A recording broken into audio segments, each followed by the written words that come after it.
Welcome to our channel 24/7 Education Hub. This is Manish Kumar. We will start the video lecture series जिसमें मैं आपके साथ polity subject को deal करूँगा। Okay, आप सभी को पता है पॉलिटी एक बहुत ही इम्पोर्टेंट टॉपिक है जिसकी हर एग्ज़ाम में वेटेज काफ़ी ज़्यादा होती है। आजकल जितने भी एग्ज़ाम हो रहे हैं, फॉर एग्ज़ाम्पल एसएससी, रेलवे या कोई भी डिफेंस का एग्ज़ाम हो, स्टेट का एग्ज़ाम हो, उसमें पॉलिटी एक बहुत ही अच्छा और बहुत ही बड़ा रोल प्ले कर रहा है। हर एग्ज़ाम में मिनिमम 8 to 10 क्वेश्चन पिक किए जाते हैं। तो मैं आपको पॉलिटी सब्जेक्ट डील करने वाला हूं। मैं आपसे प्रॉमिस करता हूं, अगर आप हमारे ये सारे वीडियो लेक्चर देखते हो तो आपको मार्केट में से कोई भी बुक परचेज करने की ज़रूरत नहीं पड़ेगी और ना ही कोई नोट्स उठाने की ज़रूरत पड़ेगी। ठीक है, तो इसी उम्मीद के साथ हम हमारा फर्स्ट लेक्चर स्टार्ट करने वाले हैं जिसका नाम होगा बेसिक्स ऑफ पॉलिटी। इसमें हम पॉलिटी सब्जेक्ट के जो बेसिक्स हैं उनको डील करेंगे। ओके, तो स्टार्ट करते हैं। सबसे पहले बेसिक्स में हम क्या देखेंगे, कॉन्स्टिट्यूशन के बारे में, यानी कि जो हमारा संविधान है, व्हाट इज़ कॉन्स्टिट्यूशन, यानी कि हमारा संविधान क्या है। ठीक है, अगर हम बात करें संविधान की तो ये क्या होता है, supreme law of the country. Supreme law of the country होता है, यानी कि सबसे जो सुप्रीम कानून होता है वो होता है कॉन्स्टिट्यूशन, और बाकी जितने भी कानून होते हैं वो क्या होते हैं, कॉन्स्टिट्यूशन के सबऑर्डिनेट होते हैं। ठीक है, हमने यहाँ पे देखा कि जो सुप्रीम कानून होता है, सुप्रीम लॉ होता है, वो क्या होता है, कॉन्स्टिट्यूशन होता है। अब देखते हैं इसका काम क्या होता है। It makes the government work, ये गवर्नमेंट को वर्क करना सिखाता है। कैसे, क्योंकि देखो जो भी गवर्नमेंट है वो अपने जितने भी वर्क करती है वो किसे देख के करती है, कॉन्स्टिट्यूशन को। क्योंकि कॉन्स्टिट्यूशन में क्या है, सेट ऑफ प्रिंसिपल दिए गए हैं, उन्हीं प्रिंसिपल पे बेस्ड हमारी जो गवर्नमेंट है वो अपना वर्क करती है। ठीक है, उसके बाद जो हमारा संविधान है वो क्या है, एक रिटन संविधान है, लिखित संविधान है।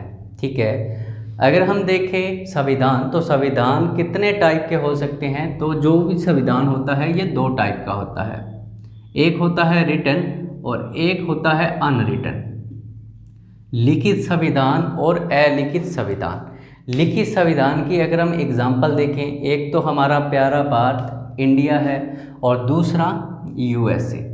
यूएसए का जो संविधान है ये भी क्या है, एक रिटन कॉन्स्टिट्यूशन है, यानी कि एक बुक है। अनरिटन कॉन्स्टिट्यूशन की अगर हम एग्जाम्पल देखें तो इसकी सबसे बड़ी एग्जाम्पल होगी इंग्लैंड। जो इंग्लैंड का संविधान है ये क्या है, एक अनरिटन कॉन्स्टिट्यूशन है। और इंडिया का जो कॉन्स्टिट्यूशन है ये क्या है, लिखित संविधान है, रिटन कॉन्स्टिट्यूशन है। इसके बाद हम देखते हैं कि कॉन्स्टिट्यूशन का पार्ट क्या क्या है। कॉन्स्टिट्यूशन कंटेन, हमारा जो संविधान है इसमें अगर हम पार्ट की बात करें तो टोटल 22 पार्ट्स हैं, 395 आर्टिकल्स हैं और 12 शेड्यूल्स हैं। इनको हम अपने कमिंग वीडियो लेक्चर में डिस्कस करेंगे और बहुत ही अच्छे और ट्रिकी वे के साथ हम इन्हें याद करने की कोशिश करेंगे। ठीक है, इसके बाद हम मूव करते हैं very important topic, government organ. यहाँ से काफ़ी ज़्यादा क्वेश्चन एग्ज़ाम में पूछे जाते हैं। अगर हम बात करें गवर्नमेंट के ऑर्गन की, गवर्नमेंट के अंग कितने होते हैं, तो हमारा आंसर क्या होगा, 3। और वो अंग कौन कौन से हैं, सबसे पहला है लेजिस्लेचर, जिसे हिंदी में बोला जाता है विधान पालिका। सेकंड गवर्नमेंट का ऑर्गन होता है एग्जीक्यूटिव, जिसे बोला जाता है कार्यपालिका। और थर्ड ऑर्गन होता है जुडिशरी, जिसे बोला जाता है न्यायपालिका। तो 3 ऑर्गन आपने देखे, लेजिस्लेचर, एग्जीक्यूटिव, जुडिशरी, विधान पालिका, कार्यपालिका और न्यायपालिका। अभी हम देखते हैं इन ऑर्गन के काम क्या होते हैं। देखो, सबसे पहले अगर हम बात करें लेजिस्लेचर की तो इसका काम क्या होता है, कानून का निर्माण करना। तो हम क्या लिखेंगे, those who make the law. कानून बनाने का काम किसका होता है? लेजिस्लेचर का होता है। और एग्जीक्यूटिव का काम क्या होता है? कानून को इम्प्लीमेंट करना, यानी कि कानून को लागू करने का काम किसका होता है? एग्जीक्यूटिव का। तो हम क्या लिखेंगे? Those who implement the law, कानून को लागू करना। अभी देखो, कानून का निर्माण भी हो चुका है, कानून को लागू भी कर दिया गया है, बट उस कानून को प्रोटेक्ट करने का काम किसका होता है? तो दैट इज जुडिशरी। जुडिशरी का काम क्या होगा? Those who protect the. यहाँ से स्टूडेंट आपको पूरा माइंड लगाना है, क्योंकि पूरी पॉलिटी इन्हीं कंसेप्ट के ऊपर बेस्ड होती है। ठीक है, एक बार हम रिकॉल कर लेते हैं। गवर्नमेंट के 3 ऑर्गन होते हैं, लेजिस्लेचर, एग्जीक्यूटिव और जुडिशरी। विधान पालिका, कार्यपालिका और न्यायपालिका। कानून का निर्माण करने का काम लेजिस्लेचर का है, कानून को इम्प्लीमेंट लागू करने का काम एग्जीक्यूटिव का है, और उस कानून को प्रोटेक्ट किसके द्वारा किया जाएगा? That is judiciary. अभी हम इनकी एग्जांपल देख लेते हैं। जो लेजिस्लेचर है, विधान पालिका है, इसकी जो बेस्ट एग्जांपल है वो क्या है? पार्लियामेंट। एग्जीक्यूटिव की एग्जांपल क्या है? President, PM, council of minister. और जुडिशरी की अगर हम बात करें, सुप्रीम कोर्ट, हाई कोर्ट और सबऑर्डिनेट कोर्ट। ओके, अभी हम देखते हैं parliament. It's very very important topic. ठीक है, सबसे पहला यहाँ पे क्वेश्चन आता है कि जो पार्लियामेंट होती है ये किस किस से मिलके बनी होती है? ठीक है, यानी कि पार्लियामेंट के अगर हम पार्ट की बात करें तो 3 पार्ट होते हैं इसके भी। सबसे पहले है लोकसभा, उसके बाद है राज्यसभा, और एक पार्ट होता है प्रेसिडेंट। इन तीनों को मिला के ही हम क्या अब बोलते हैं? पार्लियामेंट। ठीक है, तो पार्लियामेंट के पार्ट देखिए आपने कौन कौन से हैं? लोकसभा, राज्यसभा और president is a integral part of parliament. यहाँ पे अगर हम देखें, जो लोकसभा है, लोकसभा के जो मेंबर होते हैं इन्हें क्या बोला जाता है? एमपी बोला जाता है। और राज्यसभा के जो मेंबर होते हैं इन्हें भी क्या बोला जाता है? एमपी बोला जाता है। क्यों? क्योंकि एमपी का मतलब क्या होता है? Members of parliament. ठीक है, पार्लियामेंट के जितने भी सदस्य होते हैं, चाहे वो लोकसभा का मेंबर है, चाहे वो राज्यसभा का मेंबर है, उसे क्या बोला जाएगा? एमपी ही बोला जाएगा। और पार्लियामेंट किस किस से मिलके बनी होती है? तो लोकसभा, राज्यसभा और प्रेसिडेंट। ठीक है, यहाँ पे एक चीज़ आपको और याद रखनी है, आर्टिकल। तो जितने भी हम लेक्चर करेंगे साथ साथ हम आर्टिकल को भी रिपीट करते जाएंगे, क्योंकि काफ़ी बार एग्ज़ाम में डायरेक्ट आर्टिकल नंबर पूछ लिया जाता है। तो जो हमें 395 आर्टिकल याद नहीं करने हैं, जो आर्टिकल इम्पोर्टेंट हैं हम सिर्फ उसको ही डिस्कस करेंगे। अगर हम देखें पार्लियामेंट, तो पार्लियामेंट का जो आर्टिकल नंबर है वो है 79, Rajya Sabha article number 80, Lok Sabha article number 81। इसे हम याद कैसे करेंगे? देखो, आपने एक कंपनी का नाम सुना होगा, पर्ल। ठीक है, तो पर्ल, पी से क्या हो जाएगा? पार्लियामेंट 79, आर से राज्यसभा 80, एल से लोकसभा 81। ठीक है, ये आपको याद रखना है। और पार्लियामेंट का तीसरा पार्ट क्या है? प्रेसिडेंट। तो प्रेसिडेंट का जो आर्टिकल है वो क्या है? 52 आर्टिकल में क्या दिया गया है कि भारत का भी एक प्रेसिडेंट होगा। ठीक है, यहाँ तक क्लियर है आप सभी को? ओके। इसके बाद देखो, अगर हम बात करें प्रेसिडेंट की, तो प्रेसिडेंट हमने देखा ये किसका पार्ट है? पार्लियामेंट का ही पार्ट है। ठीक है, पीएम, और पीएम की हेल्प के लिए क्या होता है? काउंसिल ऑफ मिनिस्टर्स होता है। प्रेसिडेंट के बारे में हमने देख लिया।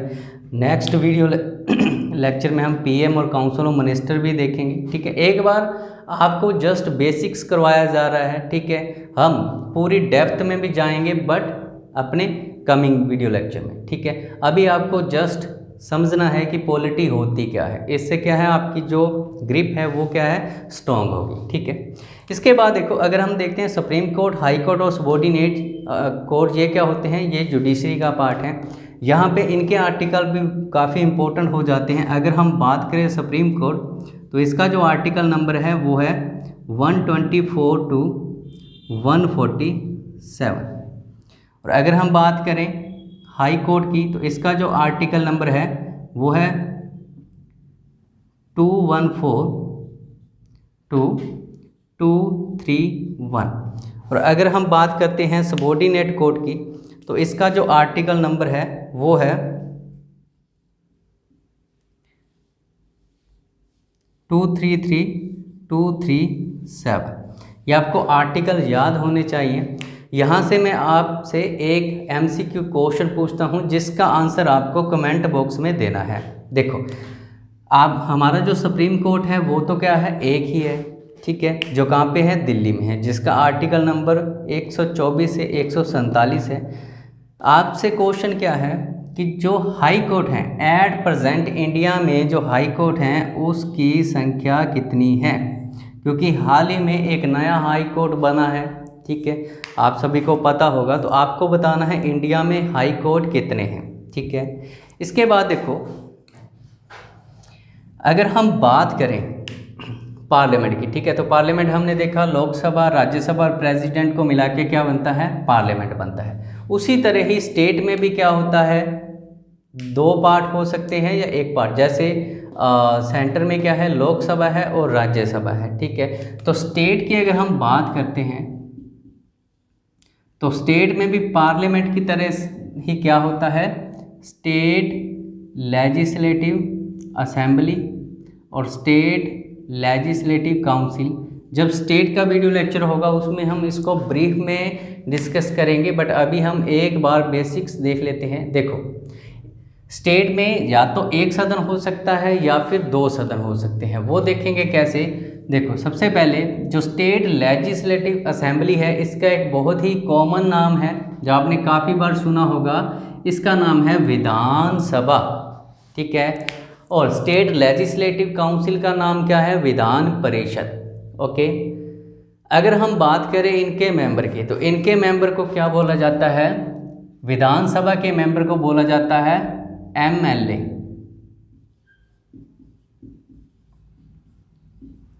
और स्टेट लेजिस्लेटिव काउंसिल यानी कि विधान परिषद के मेंबर को क्या बोला जाता है MLC।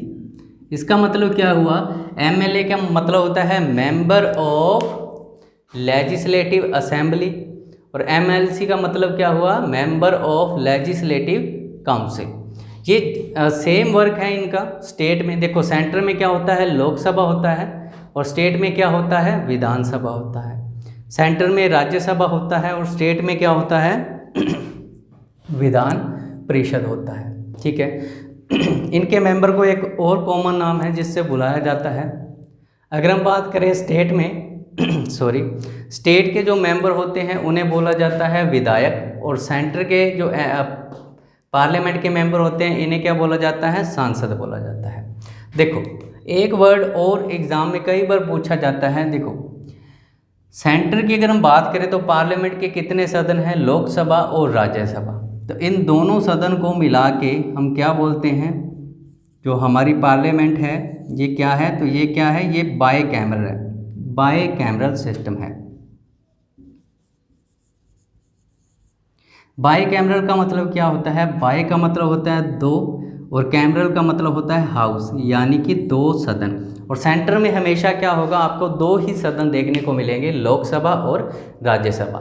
स्टेट में क्या होता है, कुछ स्टेट ऐसी हैं जिनमें क्या होता है दो सदन होते हैं यानी कि विधानसभा भी होता है और विधान परिषद भी होता है, वो हम देखते हैं। तो देखो टोटल 6 स्टेट ऐसी हैं जिनमें विधानसभा भी है और विधान परिषद भी है, ठीक है। पहले क्या था, पहले 7 थी, वो भी एक बार हम टॉपिक डिस्कस कर लेते हैं। हाल ही में काफ़ी चेंजेस किए गए हैं, ठीक है, तो यहाँ से क्वेश्चन काफ़ी पूछे जा सकते हैं। तो आपको ध्यान से देखना है, एक एक बात आपको समझ आएगी, बस आपका फोकस वाइट बोर्ड की तरफ होना चाहिए। देखो इम्पोर्टेंट टॉपिक डिस्कस करने वाले हैं। ओके, तो स्टार्ट करते हैं। देखो सबसे पहले स्टेट्स और यूटी। यूटी यानी कि यूनियन टेरिटरी, केंद्र शासित प्रदेश। आप सभी ने पढ़ रखा है जो इंडिया में पहले स्टेट हुआ करती थी वो कितनी थी, वो थी 29। और जो केंद्र शासित प्रदेश थे वो कितने थे, वो थे 7। ठीक है, ये आप सभी ने देख रखा है। बट इसमें अभी चेंजेस हो चुका है। ठीक है, बहुत सारे स्टूडेंट हैं जिनको पता होगा, बट मैं फिर भी आपको बता देता हूँ क्या होता है। आपको पता है जम्मू एंड कश्मीर ये क्या था, एक स्टेट था। इसके पास एक स्पेशल प्रोविज़न था अंडर आर्टिकल 370। इस आर्टिकल को गवर्नमेंट के द्वारा क्या किया गया, ख़त्म कर दिया गया। कब किया गया, 31 अक्टूबर 2019 को। तो जम्मू एंड कश्मीर को क्या किया गया, स्टेट का जो दर्जा दिया हुआ था उसे क्या कर दिया गया, कैंसिल कर दिया गया। और इसे क्या बना दिया गया, इसे तोड़ के 2 केंद्र शासित प्रदेश के रूप में डिफाइन कर दिया गया। और वो 2 केंद्र शासित प्रदेश कौन कौन से बनाए गए, जम्मू एंड कश्मीर और लद्दाख। ध्यान से देखना है स्टूडेंट। क्या था, स्टार्टिंग में हमारी स्टेट कितनी थी, हमने देखा 29 थी। 31 अक्टूबर 2019 को क्या हुआ, जम्मू एंड कश्मीर के पास जो एक स्पेशल प्रोविज़न थी अंडर आर्टिकल 370, इसे क्या कर दिया गया, कैंसिल कर दिया गया, हटा दिया गया। और जम्मू एंड कश्मीर को स्टेट से क्या बना दिया गया, 2 यूनियन टेरिटरी बना दी गई, केंद्र शासित प्रदेश जम्मू एंड कश्मीर और लद्दाख। तो यहाँ पे क्या होता है, 29 स्टेट में से एक स्टेट अगर हम माइनस करते हैं तो टोटल स्टेट कितनी हो जाती हैं, 28। और यहाँ पे क्या था, 7 यूटी पहले थी, उसके बाद एक स्टेट को तोड़ के 2 यूटी में कन्वर्ट किया गया, यानी कि टोटल जो यूटी हैं वो कितनी हो जाएंगी, 9। बट यहाँ पे भी कुछ चेंजेस किए गए। 26 जन 2020 को क्या हुआ, जो हमारी 2 यूनियन टेरिटरी थी जिसका नाम था दमन एंड दीव, और सेकंड थी दादर एंड नागर हवेली।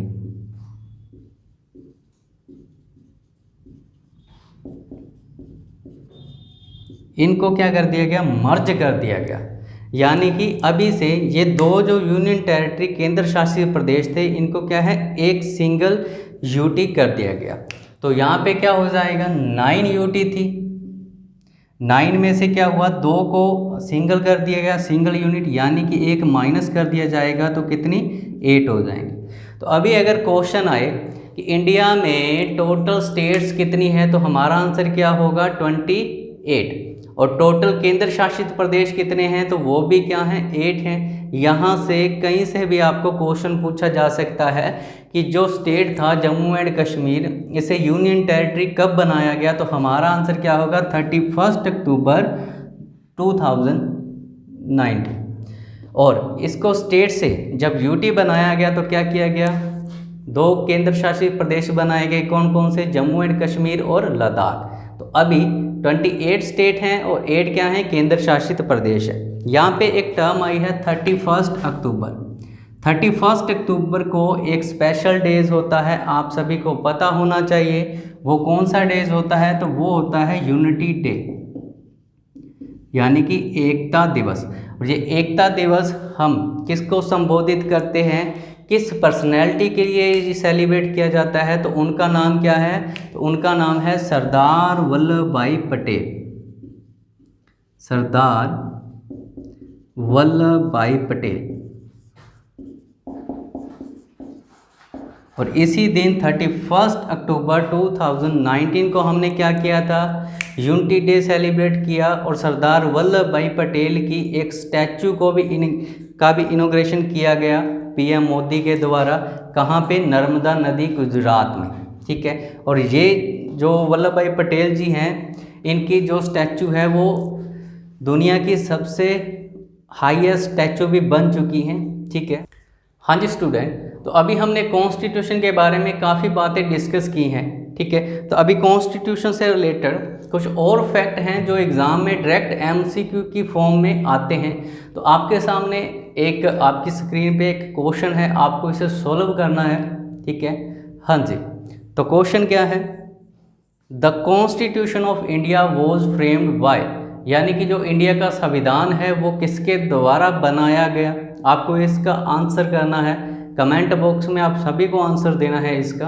हाँ जी, तो इसका जो राइट आंसर है वो है कॉन्स्टिट्यूशन असेंबली। कॉन्स्टिट्यूएंट असेंबली यानी कि संविधान सभा के द्वारा क्या किया गया, हमारे संविधान का निर्माण किया गया। तो इसके बारे में कुछ इम्पोर्टेंट फैक्ट देख लेते हैं। अगर हम बात करें संविधान सभा की,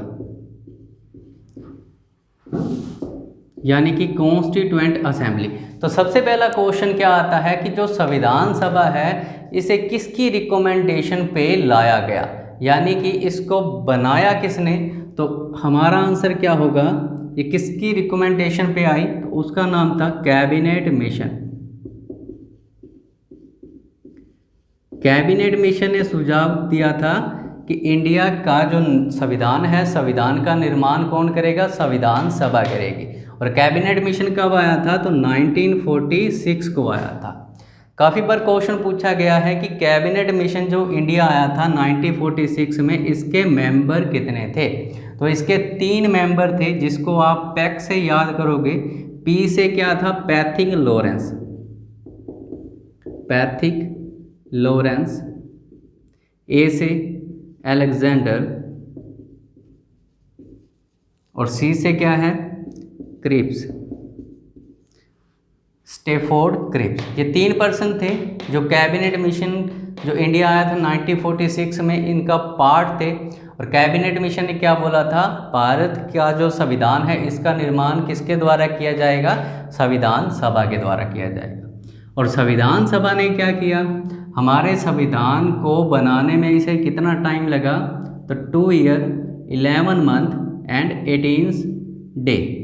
और टोटल जो खर्च था वो कितना आया, 64 लाख। ये भी क्वेश्चन एग्ज़ाम में बन चुका है कि जो हमारा संविधान है वो संविधान सभा के द्वारा बनाया गया और उसे बनाने में कितना खर्च आया। तो हमारा आंसर क्या होगा, 64 लाख। और हमारा जो संविधान है ये बन के तैयार कब हो गया था, तो हमारा आंसर क्या होगा, 26 नवंबर 1949 को ये बन के तैयार हुआ था, ठीक है। बट इसे इम्प्लीमेंट लागू कब किया गया, तो 26 जन 1950 को इसे लागू कर दिया गया। तो आज का जो हमारा लेक्चर है ये हम यहीं पे एंड करते हैं। होप करता हूँ आपको ये पूरा लेक्चर समझ में आया होगा। अगर आपको कोई भी डाउट है तो आप वीडियो को दोबारा देख सकते हैं, ठीक है। मिलते हैं नेक्स्ट वीडियो में।